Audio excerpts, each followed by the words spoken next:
nervous? Hey, Not open this door, I'm sir. out here with Miss Cassandra. Calls the police! Anyone inside, make yourself known! This is a horrible nightmare. What are we looking at here? 'Cause I don't, you tell me. This is one of the worst things that I've ever had to be involved with. 99% this is either an animal or a person. That looks like a human, dude.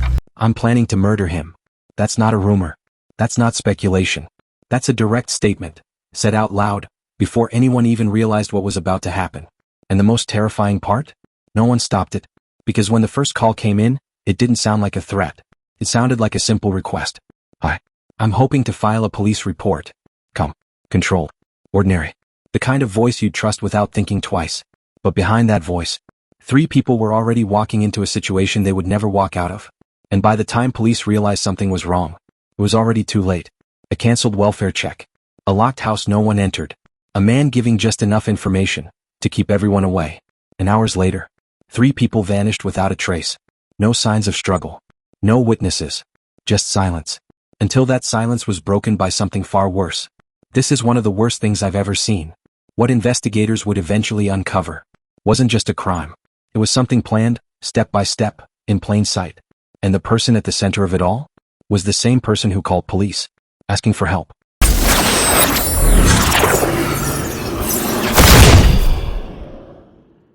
Before we dive in, subscribe to the channel for in-depth true crime stories, told with facts, context, and respect.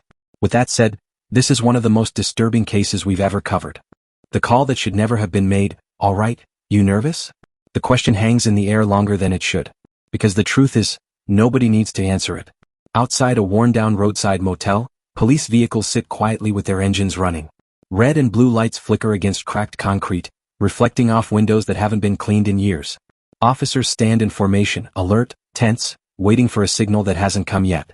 Inside one of those rooms is a woman named Cassandra Douglas. And for the last 24 hours, she hasn't just been hiding. She's been running. Because less than a day ago, 3 people disappeared. Not strangers. Not random victims. Family. And now, authorities believe those same 3 people are dead, burned somewhere deep in the desert, reduced to something almost unrecognizable. Call the police. What are we looking at here? This is one of the worst things I've ever seen. At this moment, officers don't have all the answers yet. But they know enough. This is no longer a missing persons case. This is something darker. Something planned. Something deliberate. But to understand how it got this far, you have to go back just a few days. Back to a quiet Friday afternoon inside the Otto County Sheriff's Office. Nothing feels out of place. Papers stacked neatly. Radios humming in the background. A dispatcher casually working through routine calls. Until the phone rings. Communications.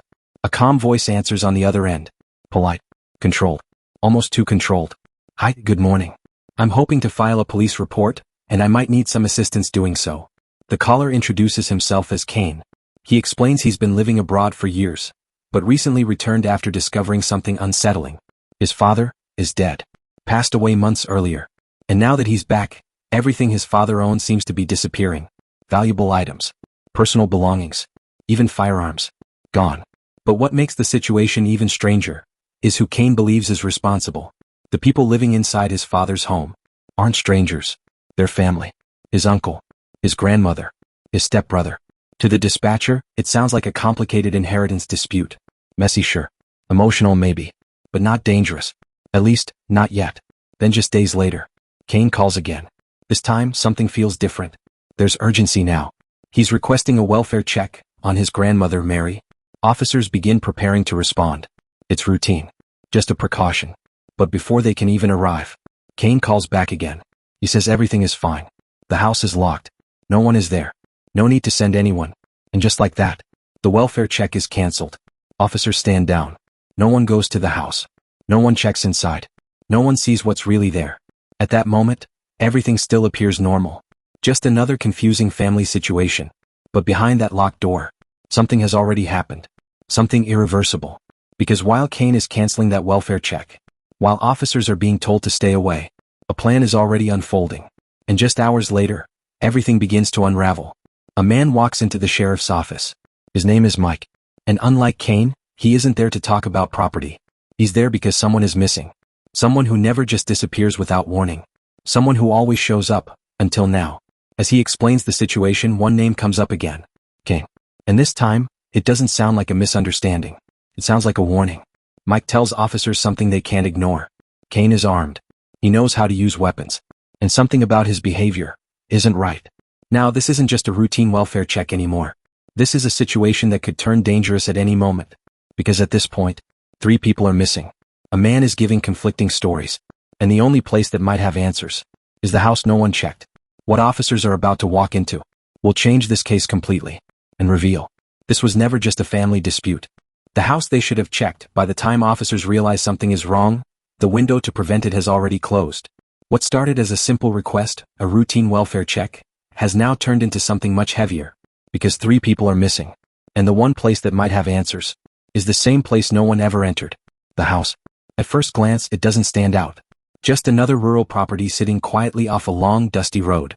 No signs of forced entry. No broken windows. No obvious indication that anything violent has taken place. But sometimes, the most dangerous scenes are the ones that look completely normal. When officers finally make their way toward the property, there's a different kind of tension in the air. Not panic. Not chaos. Something quieter. Something heavier. Because now, they're not responding to a call. They're walking into a possibility. A possibility that whatever happened here was deliberate. As they approach the house, one detail immediately stands out. It's too quiet. No movement. No voices. No signs of life. Even the natural sounds, the wind, the distant hum of insects, feel muted. Like the environment itself is holding its breath. The front of the house looks undisturbed. Doors closed. Curtains drawn. Everything in place. But that's exactly what makes it unsettling. Because if 3 people truly vanished from this location, there should be something. Anything. A sign. A struggle. A disruption. But there isn't. And that absence is the first red flag. Officers begin a slow perimeter check, scanning windows, noting small details most people would miss. A chair slightly out of place. A curtain not fully closed. Marks in the dirt that don't quite line up with normal foot traffic. Individually, they mean nothing. Together, they start forming a pattern. Something happened here. And someone tried to make sure it didn't look like it did. When officers finally make the decision to enter, everything changes. Because the moment that door opens, the truth begins to surface. Inside, the air feels different. Stale. Heavy. Like the house has been sealed off from the outside world. The first few steps reveal nothing unusual. Furniture in place. Surfaces relatively clean. No immediate signs of violence. But trained eyes don't look for obvious chaos. They look for what doesn't belong. And it doesn't take long before something stands out. A faint odor. Not strong enough to overwhelm. But just enough to raise suspicion. It's subtle. Almost like something has been cleaned, but not completely. Officers move deeper into the house, each room telling a slightly different story. A kitchen that looks recently used, but abandoned mid-task. A living room that feels staged, almost too neat. And then, they find it. A small detail that shouldn't be there. A discoloration. Barely visible. But unmistakable. On the floor. At first glance it could be anything. A spill. A stain. Something harmless. But as they take a closer look, the possibility becomes harder to ignore. This isn't random. This isn't accidental.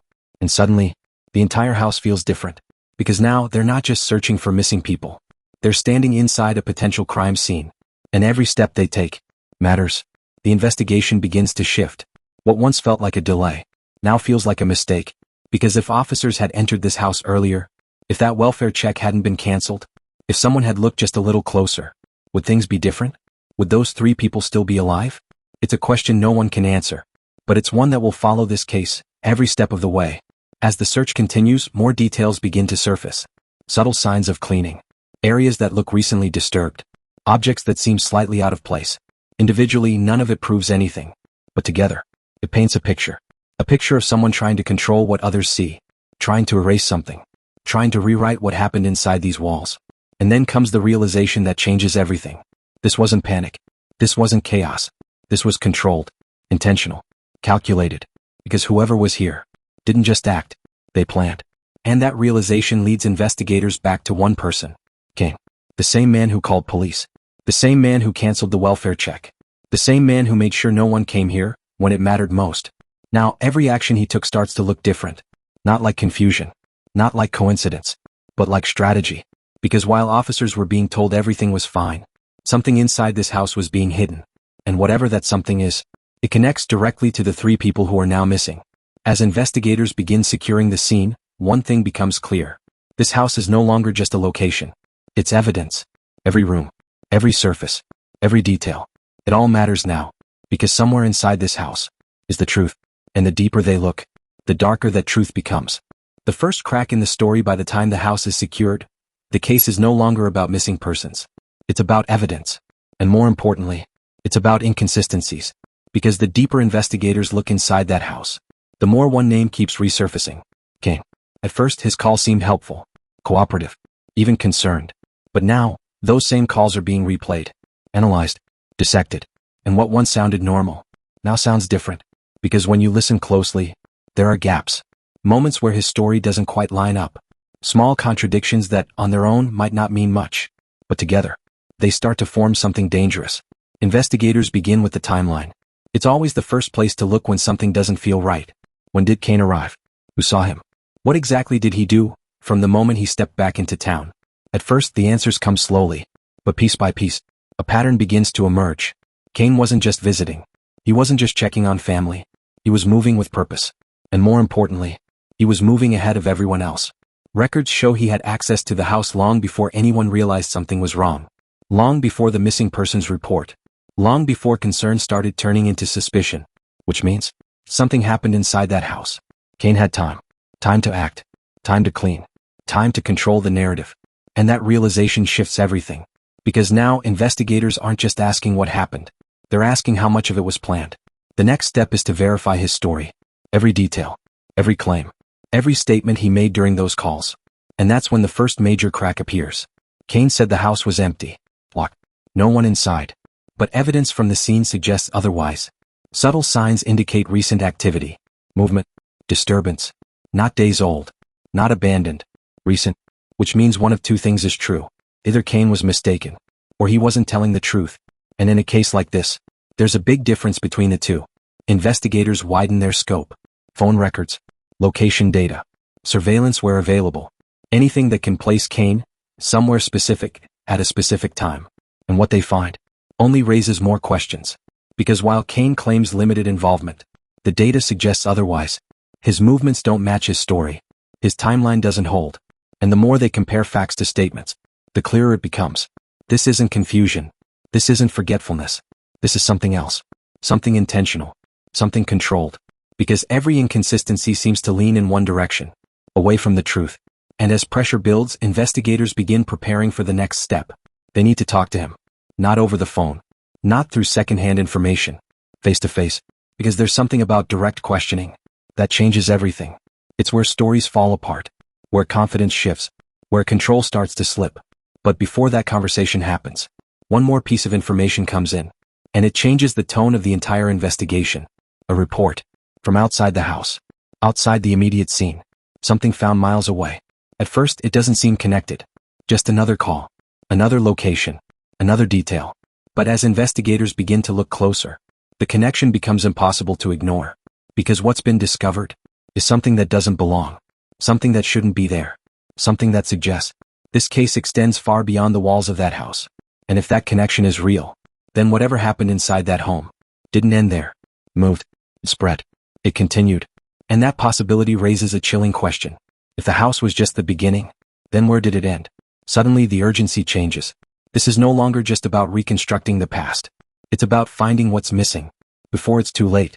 Because now investigators are working against something they can't control. Time. And every hour that passes is another hour where evidence can disappear. Where leads can fade. Where the truth can be buried deeper. As they prepare to bring Kane in for questioning, one thing is already clear. This conversation will determine everything. Because if his story holds, this case takes one path. But if it breaks, even slightly, then what they're dealing with is far worse than they imagined. And judging by what they've already seen, there's a very real chance it's about to break. The interrogation begins. The door closes with a soft click. And just like that, everything changes. Because inside this room, there are no distractions. No escape routes. No interruptions. Just a table. 2 chairs. And the truth, waiting to be pulled apart. Kane sits still. Too still. Hands resting calmly in front of him, posture controlled, expression neutral. If you didn't know the context, you'd think he was just another person answering routine questions. But there's nothing routine about this moment. Because across from him, investigators already know something isn't right. They've seen the house. They've reviewed the evidence. They've tracked his movements. And most importantly, they've listened to his story. More than once. Which means this conversation isn't about gathering information. It's about testing it. Can you walk us through everything from the moment you got back into town? The question is simple. Open-ended. Designed to give him space. And Kane takes it. He begins speaking calmly, retracing his steps, explaining his actions in a way that sounds almost rehearsed. Every detail placed carefully. Every pause controlled. At first, nothing stands out. No obvious slip-ups. No contradictions that jump out immediately. But experienced investigators aren't looking for obvious mistakes. They're listening for something else. Consistency. Because the truth doesn't need to be constructed. It exists on its own. But a lie has to be maintained. And maintaining it takes effort. As Kane continues, subtle cracks begin to form. Small shifts in wording. Moments where details change slightly from previous statements. Nothing dramatic. Nothing that would alarm an untrained ear. But enough to raise concern. Investigators don't interrupt. They let him talk. Because the longer someone speaks, the harder it becomes to keep everything aligned. And then it happens. A moment so small, most people would miss it. A timeline detail. Just slightly off. Not by much. But enough. Enough to create a gap between what he said before and what he's saying now. Investigators note it. They don't react immediately. Instead, they let the conversation continue. Building. Layer by layer. Until they circle back. Earlier you mentioned you left the house around a certain time, but now it sounds like that changed. Can you help us understand that? It's a gentle push. Non-accusatory. But direct. And for the first time, there's a pause. A real one. Not controlled. Not planned. Just long enough to feel uncomfortable. Kane adjusts slightly in his chair. His posture shifts. Just a fraction. But it's there. And in interrogation, those small changes matter. Because they signal something internal. Something shifting beneath the surface. He answers. Quickly. Offering an explanation. Trying to smooth over the inconsistency. And on its own, it almost works. But here's the problem. It doesn't exist on its own. It's one piece of a much larger puzzle. And that puzzle is starting to fall apart. Investigators begin tightening their approach. Still calm. Still controlled. But more focused now. More precise. They introduce specific details. Things Kane didn't expect them to know. Movements. Times. Observations from the scene. And with each new piece of information, the pressure increases. Because now it's not just about telling a story. It's about defending it. And defending a story under pressure is where most people break. Kane tries to maintain control. He sticks to his version of events. Repeats key points. Avoids going too deep into certain areas. But avoidance is its own form of communication. And investigators notice. They shift tactics again. Silence. One of the most powerful tools in any interrogation. Because when the questions stop, the pressure doesn't. It builds. Fills the room. Forces the person sitting across that table to sit with their own thoughts. And often, that's when mistakes happen. Kane begins to fill the silence. Adding details that weren't asked for. Clarifying things that didn't need clarification. And in doing so, he gives investigators exactly what they need. More information. More opportunities. More chances for the story to break. And it does. Not all at once. Not in a dramatic confession. But in fragments. Pieces that don't quite align. Statements that contradict earlier claims. Moments where the confidence fades. Just enough to notice. And by now, investigators are certain. This isn't just a misunderstanding. This isn't just a miscommunication. This is something else. Something deliberate. Because no matter how calm Kane appears, no matter how controlled his voice remains, the evidence is starting to speak louder than his words. And it's telling a very different story. A story that places him closer to the center of this case than he ever intended to be. As the interrogation continues, one thing becomes clear. Kane isn't just answering questions. He's managing a narrative. Trying to stay ahead. Trying to anticipate what investigators know before they say it. But that strategy only works for so long. Because eventually, there's always something you didn't account for. And when that moment comes, there's no way to recover. Investigators are getting close now. Closer than he realizes. Because the next piece of evidence they're about to introduce doesn't just challenge his story. It threatens to dismantle it completely. And when that happens, there will be no more room for control. No more room for careful wording. No more room for half-truths. Just one question left. What really happened? And whether Kane is ready or not, that answer is coming. The discovery in the desert, up until this point, everything has been building toward one question. What actually happened inside that house? But now, investigators are starting to realize something far more disturbing. Whatever happened, didn't stay there. Because miles away from the property, In a place no one would think to look unless they already had a reason. Something has been found. At first, it comes in as just another report. Routine. Vague. A call about something unusual out in a remote desert area. The kind of call that doesn't immediately raise alarms. But when officers arrive, that changes. Because what they're looking at isn't random. And it's not natural. The scene is quiet. Empty. Surrounded by nothing but open land stretching for miles in every direction. No houses. No traffic. No witnesses. Just wind moving across dry ground. And something that shouldn't be there. At a distance it's hard to make out. Just a dark shape against the pale desert surface. But as officers move closer, the details begin to take form. And with each step, the reality becomes harder to ignore. Because this isn't debris. This isn't discarded trash. This is something that was placed here. Deliberately. Carefully. And whatever it is, someone didn't want it to be found. The air carries a faint smell. Subtle. But unmistakable. And in that moment, every instinct kicks in. The scene is secured immediately. Backup is called. And within minutes, what started as a routine check becomes a full-scale investigation. Because now there's a possibility investigators can't ignore. This location might be connected to the house. And if that connection is real, then this isn't just a missing persons case anymore. It's something far worse. As forensic teams begin examining the site, more details emerge. The ground shows signs of disturbance. Not natural shifting. Not environmental. Intentional movement. Something was brought here. Something was handled. And something was left behind. Evidence markers begin to appear one by one. Each one representing a piece of a puzzle. That's becoming clearer with every passing minute. Investigators work methodically. Carefully documenting everything. Because scenes like this don't offer second chances. Every detail matters. Every observation could be the one that connects everything together. And then, they find it. The first undeniable link. Something that ties this remote desert location directly back to the case. Directly back to the people who are missing. And most importantly, directly back to Kane. It's not obvious at first. But once it's identified, there's no room for doubt. This isn't coincidence. This isn't unrelated. This is connected. And that connection changes everything. Because now investigators aren't just working with theories. They're working with physical evidence. Evidence that suggests the events inside the house extended beyond it, moved beyond it, and ended here. But even with that realization, there's still one major question. Why here? Why bring something this critical, this dangerous, to a place so isolated? The answer becomes clearer as investigators step back and look at the bigger picture. Distance, secrecy, control. This location wasn't chosen randomly. It was chosen because it reduces risk. Because it limits visibility. Because it gives someone time. Time to act. Time to conceal. Time to leave. Without being seen.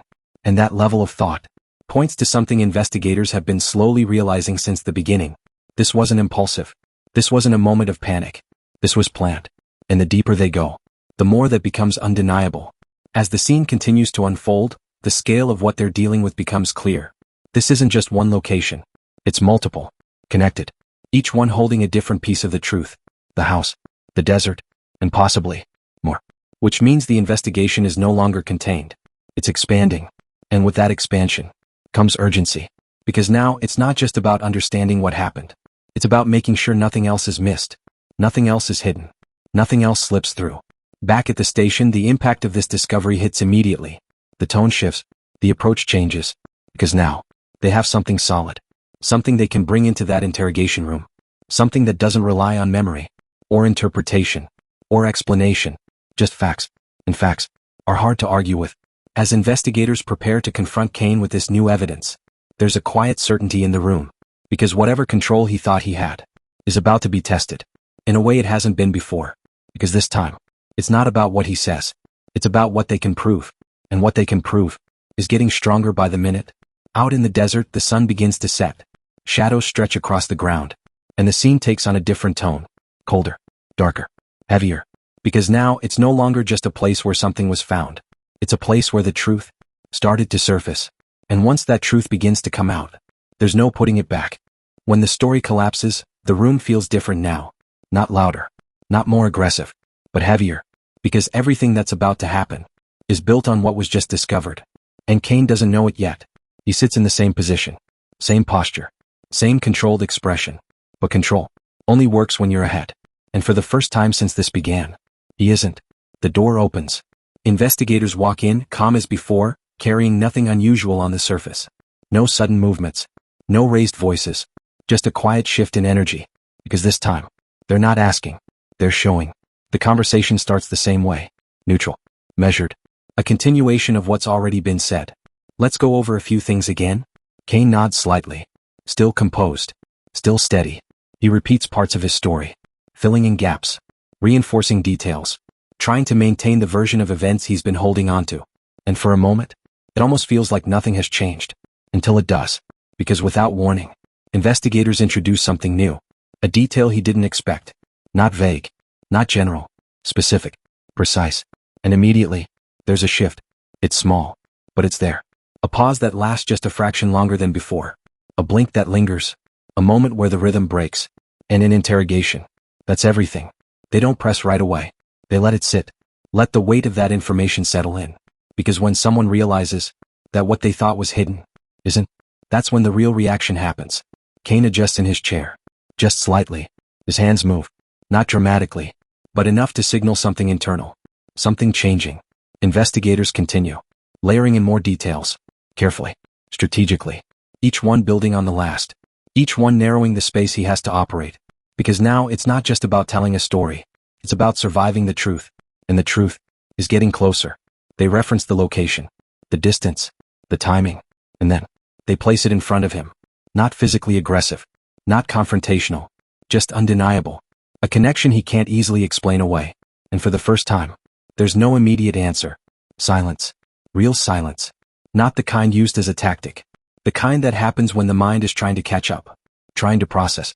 Trying to figure out what to say next. Because whatever he thought they didn't know, they know now. And that realization changes everything. He starts to speak. Stops. Starts again. The confidence is still there. But it's thinner now. Less stable. Because every word has to be chosen more carefully. Every sentence has to navigate around something that wasn't there before. Evidence. Real. Tangible. Impossible to ignore. Investigators don't interrupt. They let him try. Because the more he talks, the more difficult it becomes to keep everything aligned. And then, it happens. The first real break. Not a confession. Not a complete collapse. But a shift. A noticeable one. Where the story changes. Even slightly. A detail adjusted. A timeline altered. A new explanation introduced. And that's all it takes. Because once a story changes under pressure, it's no longer stable. It's reactive. And reactive stories fall apart quickly. Investigators lock onto it immediately. Not aggressively, but precisely. They bring it back. Compare it to what he said before. Highlight the difference. And suddenly, he's not just explaining what happened. He's explaining why his story changed. And that's a much harder position to hold. The room feels tighter now. Not physically, but psychologically. Because the space he had at the beginning is gone. Every direction leads back to the same place. The truth. And no matter how he tries to move around it, it's there. Waiting. The questions become more focused. More direct. Still calm. Still controlled. But impossible to deflect. And with each one, the pressure builds. Not from volume. Not from force. But from certainty. Because investigators aren't guessing anymore. They're confirming. Piece by piece. Moment by moment. Until there's almost nothing left to question. Kane leans back slightly. A subtle shift. But telling. Because it's not about comfort. It's about distance. Creating space. Even when there isn't any. His responses slow down. Pauses become longer. The rhythm is gone now. Replaced by hesitation. Calculation. And that's when it becomes clear. The story he walked in with isn't going to hold. Not against this. Not against what they know. And deep down, he knows it. Because you can only maintain control for so long. Before reality catches up. And right now, investigators don't push for a full confession. Not yet. They don't need to. Because what they've done is more important. They've broken the foundation. And once that foundation is gone, everything built on top of it starts to collapse. As the interrogation reaches this turning point, one thing is certain. This is no longer a conversation. It's a countdown. Because from here, there are only two outcomes. The truth comes out willingly, or it's pulled out, piece by piece. And based on everything they've seen so far, there's a strong chance it's going to be the second. Reconstructing the truth by now, the story Kane walked in with is no longer holding. Not completely. Not consistently. And definitely not under pressure. What's left are fragments. Pieces of a version that once felt controlled. Now starting to shift. And for investigators, that's exactly where they need him. Because once a narrative breaks, it can be rebuilt. Not by the person telling it, but by the evidence surrounding it. And that's what this moment becomes. A reconstruction. Not based on what's being said, but based on what can be proven. Investigators begin laying it out. Not all at once, but step by step, carefully, deliberately, starting with the timeline. Because timelines don't lie. People do. They place Cain at the center. Not as a possibility, but as a constant. Every movement, every action, every location, it all starts pointing back to him. And as they begin walking through it, something becomes clear. This wasn't random.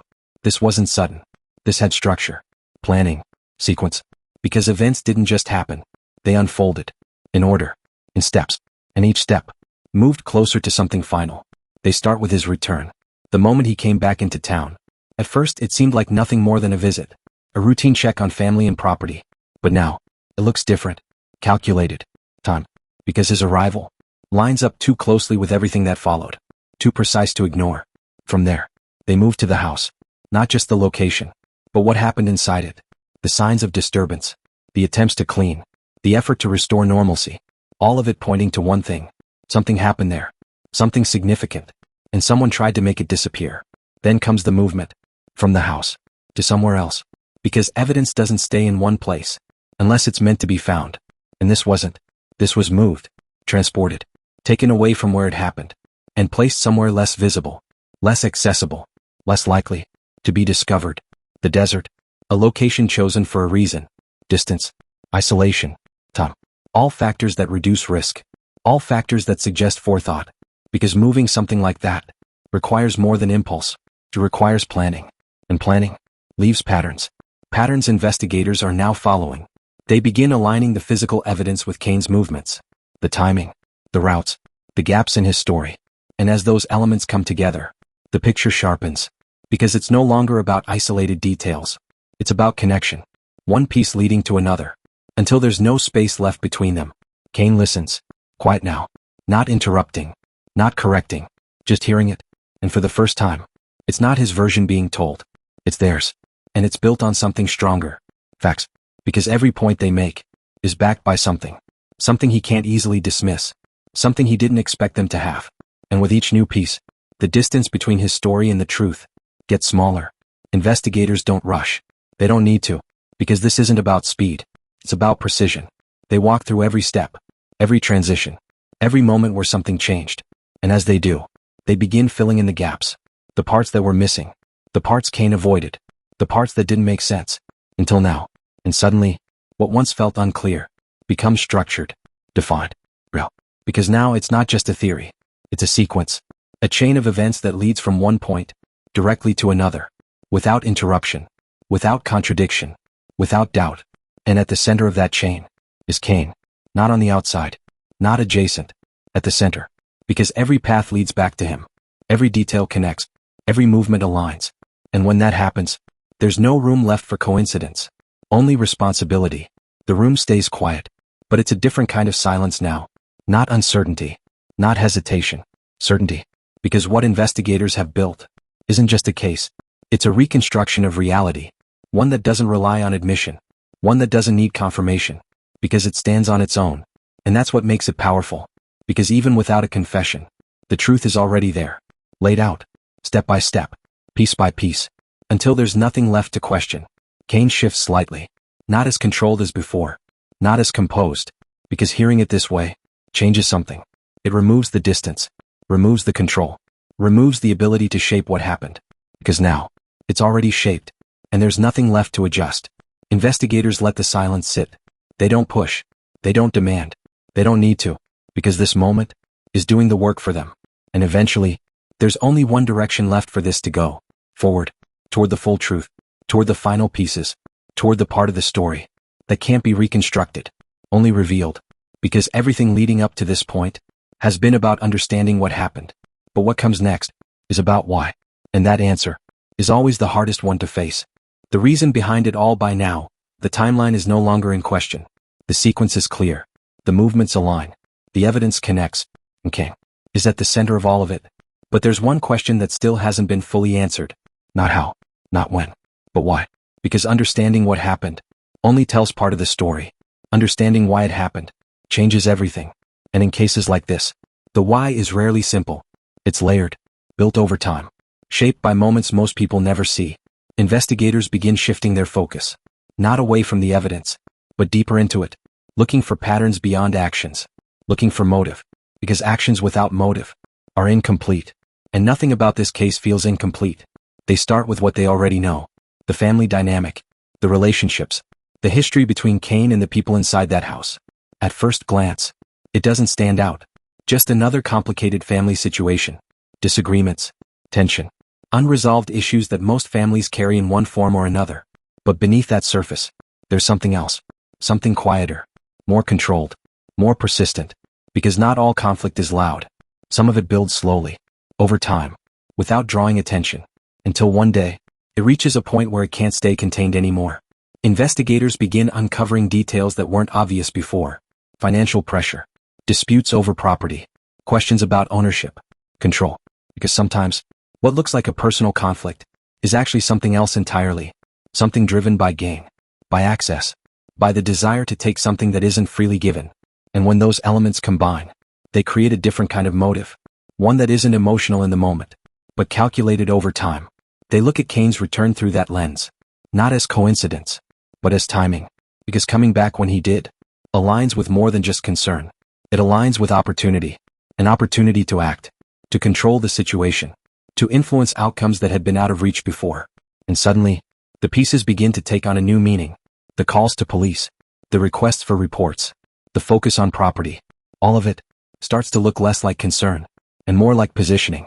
Because when you're trying to control a narrative, you don't just act, you prepare, you create context, you establish a version of events before the real ones are discovered. And that's exactly what investigators are seeing now. A pattern of behavior that wasn't random, wasn't reactive, but strategic. Because each action Cain took served a purpose. Each call, each statement, each decision, all contributing to a version of reality that kept attention away from what actually happened. And when viewed together, that pattern becomes motive.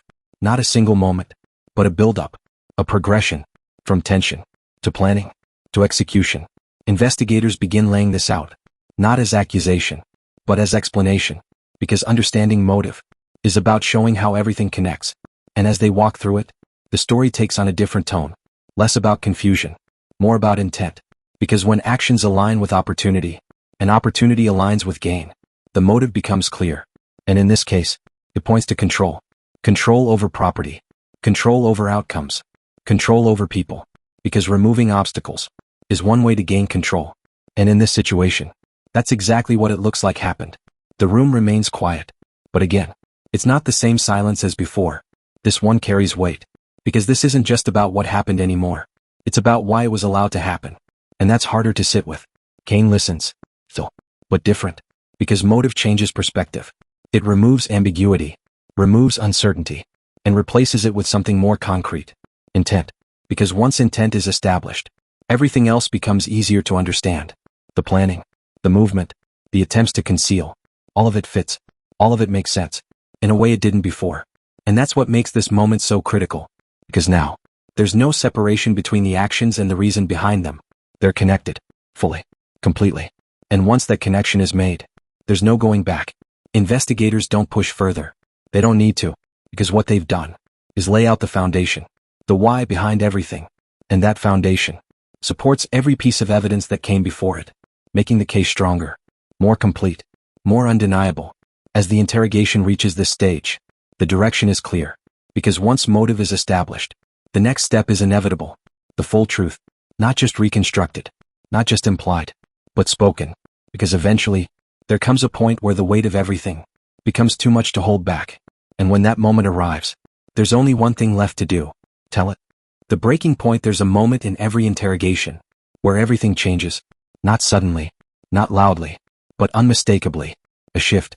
Subtle at first. Almost invisible. But once it happens, there's no going back. And this is that moment. Up until now, Cain has held on to his version, to his control, to the idea that as long as he doesn't say it, it doesn't fully exist. But the room has changed. The weight has changed. Because everything around him is no longer uncertain. The timeline is clear. The evidence is connected. The motive is understood. And what's left is him. Just him. Sitting in the center of it all. With nowhere else to move. Investigators don't rush in. They don't raise their voices. They don't need to, because pressure at this point doesn't come from force. It comes from reality, and reality is closing in, piece by piece, until there's no space left to avoid it. Kane shifts in his seat. Small movement, but different, because for the first time, it's not about maintaining composure. It's about holding it together, and those are not the same thing.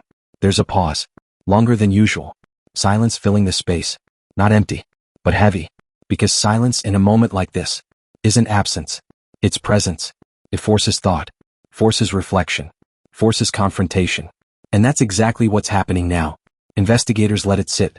They don't interrupt. They don't guide. They don't fill the space, because this isn't their moment. It's his. And slowly, you can see it, the shift, the realization, not spoken, not acknowledged, but visible, because something changes in the way he looks, in the way he breathes, in the way he holds himself. The control is slipping, not all at once, but enough to create cracks. And once those cracks appear, they don't close, they spread, because maintaining a version of events requires consistency, requires energy, requires belief, and when all three begin to weaken, the version collapses. Kane exhales, long, controlled at first, then not, and that's when it happens. Not a full confession, not yet, but the beginning of one, a shift in language, a shift in tone, words that don't align with what he said before, words that acknowledge things he once avoided, and investigators hear it immediately. They don't react, they don't show it, but they recognize it, because this is what they've been waiting for. The point where the story starts to change, from defense to admission. It doesn't come all at once. It never does. It comes in pieces, fragments, small truths that lead to larger ones. And each time he speaks, the distance between him and the truth gets smaller. He starts explaining things differently. Moments that were once vague now have detail. Actions that were once denied now have context. And with every word, the structure he built begins to fall apart. Investigators guide carefully, not pushing too hard, not interrupting the flow. Because once someone starts talking like this, the goal isn't to force it, it's to let it happen. Naturally, completely. Because forced confessions can be resisted. But voluntary ones, they come from somewhere deeper. And that's what this is becoming. Kane pauses again. But this time, it's different. Because now it's not hesitation. It's weight. The weight of what he's about to say. Because saying it makes it real, permanent, unchangeable. And he knows that. He looks down, avoiding the room, avoiding the investigators, avoiding everything except the reality in front of him. And then, he starts to speak, not clearly at first, not confidently, but honestly, more honestly than before. And that's what matters. Because now, the truth isn't being reconstructed anymore. It's being revealed, from the only place it could come from, him. The room stays silent. No interruptions, no reactions, just listening. Because every word now is a step closer to the full picture. And as he continues, the final pieces begin to fall into place. The moments that weren't clear before, now are. The gaps, now filled.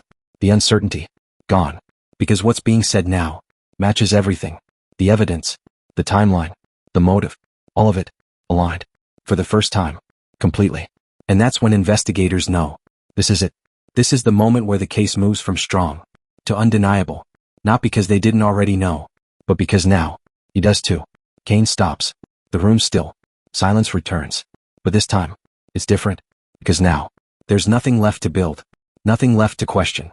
Nothing left to uncover. Only what's already been said. And what it means. Because in the end, the hardest part of any truth isn't discovering it, it's admitting it.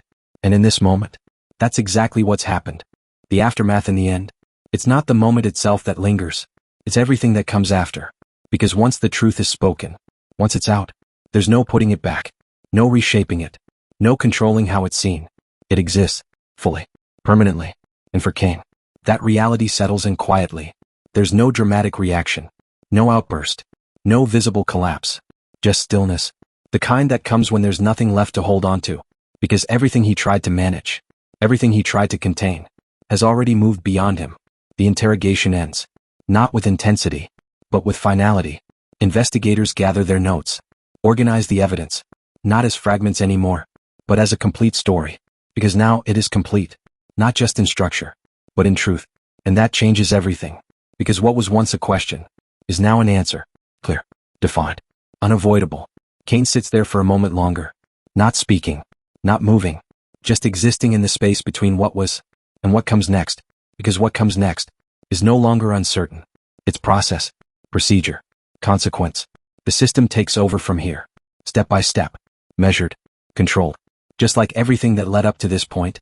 But this time, he's not the one in control. And that shift is absolute. The room empties, chairs pushed back, lights still humming overhead. And for the first time since this began, there's nothing left happening inside it. Just silence. But outside that room, everything is moving. Because once a case reaches this point, it doesn't slow down. It accelerates. Charges are prepared. Documentation finalized. Every detail reviewed. Not to discover what happened, but to present it, clearly, completely, in a way that leaves no doubt. Because now it's not just about investigators. It's about the court, the system, the outcome. And outcomes are where everything becomes real. Because no matter how detailed the investigation, no matter how clear the evidence, it's the outcome that defines what it all means. For the victims, for their families, for everyone connected to what happened. And in cases like this, that meaning carries weight far beyond the moment itself. Because what was lost can't be restored. What was done can't be undone. And what was revealed can't be forgotten. The story doesn't end here. Not really. Because stories like this, they stay. In headlines, in conversations, in the quiet moments where people try to understand how something like this could happen. Because that's the question that always remains. Not just what, not just why, but how. How does something like this begin? How does it build? How does it reach a point where there's no turning back? And the answer is never simple. It's not one moment, not one decision, not one action. It's a series of choices, of paths taken instead of avoided, of lines crossed, one at a time, until eventually, there's no line left to cross, only the result. And that result is what we're left with now. The investigation may be complete, the truth may be known, but the impact, that continues, in ways that aren't always visible, in ways that don't always make sense, because understanding something like this doesn't make it easier, it just makes it real. And reality is something we carry forward, long after the moment has passed. As the story closes, there's one thing that remains clear. This didn't happen all at once. It didn't begin at the end. It built, quietly, gradually, until it reached a point where it couldn't be stopped. And that's the part that matters most, because recognizing that is how stories like this are remembered, not just for what happened, but for what led to it. Because sometimes, the warning signs are there. Sometimes, the patterns exist, but they go unnoticed, until it's too late. And that's what makes this story linger. Not just because of how it ended, but because of how it began, and how easily it could have gone a different way, but didn't. The screen fades, the story settles, and what's left is not just the memory of what happened, but the weight of it, because some truths don't disappear when the story ends. They stay. If you've made it this far, you understand this wasn't just a story. It was a series of choices. And stories like this deserve to be told the right way. Subscribe if you want more cases broken down like this, because the next one might be even harder to understand.